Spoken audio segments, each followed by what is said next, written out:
Hi, this is Dr. Paul. I'm sitting with Dr. Garrett Bode, chiropractor, right here in Oldsmar, Florida. And the topic we're talking about today, what are some of the common causes that Dr. Bode is seeing that's causing neck pain? So how about that, Dr. Bode? What are some of the common causes you're seeing in your patients with neck pain? Some of the common causes we see here, one of the most common, because we treat this type of patient a lot, is auto accidents and whiplash. That whiplash injury is going to cause specific conditions, things like disc injuries, torn muscle, torn ligaments and tendons, pinched nerves, disc herniations, or even damage to the joint itself. So quite a bit, a lot of different anatomy involved.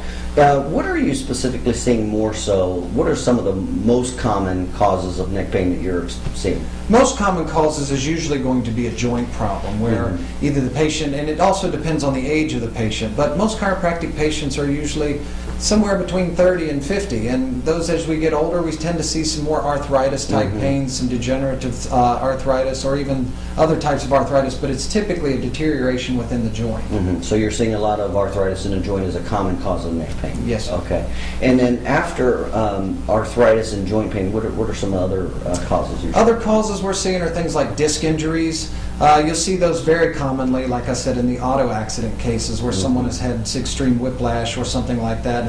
Over torquing of the spine causes that disc to either rupture or tear or even bulge out beyond its typical space. We also see pinched nerves. Those kind of go quite a lot in concert with the disc injury, where you have a disc that's bulging out beyond its normal capacity or normal space, and it pinches into the nerve. So those are some of the common causes that we're seeing. And what about some of the symptoms? If someone is having neck pain, I'm sure they have varied symptoms. What would be some of the common symptoms of, say, joint pain versus a disc problem versus a pinched nerve? Some of the differences are going to be things, if you have, let's start with the joint.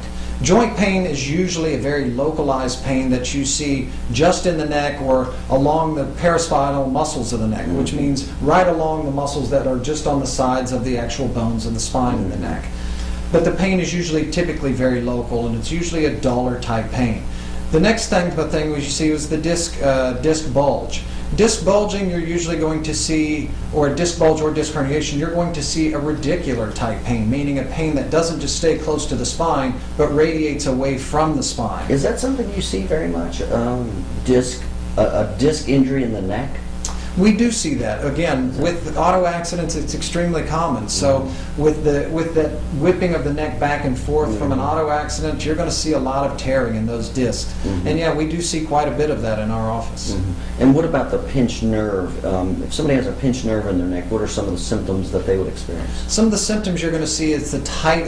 One of the things you'll notice with the different injuries is the different types of pain. And with pinched nerves, you typically see a burning type pain. It's usually a more sharp as opposed to a dull pain that you see with joint problems.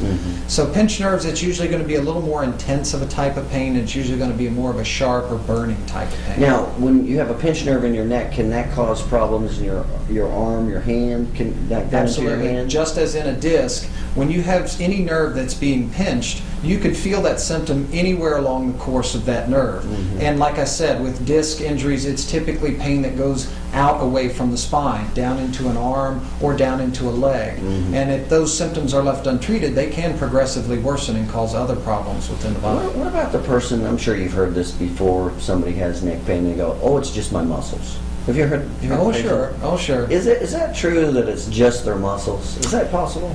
It's possible, absolutely. If someone has pulled a muscle or torn a ligament in the neck and that's all they have done, that's possible. It's not usually as common, because if you pull a muscle or tear a ligament of the neck, you have to understand what holds the bones of the spine in their proper position is the muscles, ligaments, and tendons of the spine. If those are torn or disrupted, then typically you're going to see a shifting of the bone as well, and that proceeds to a pinched nerve and sometimes even disc problems. So it's one issue can cause a snowballing effect if it's not treated. So is it fair to say that if somebody's going, oh, it's just a pulled muscle or my muscle, that a lot of times there's underlying problems also? Oh, absolutely. And if left untreated, those underlying problems eventually come to the surface, and that patient realizes that they've made a mistake in their judgment and may need to seek further care. Now, what about when we talk about neck pain?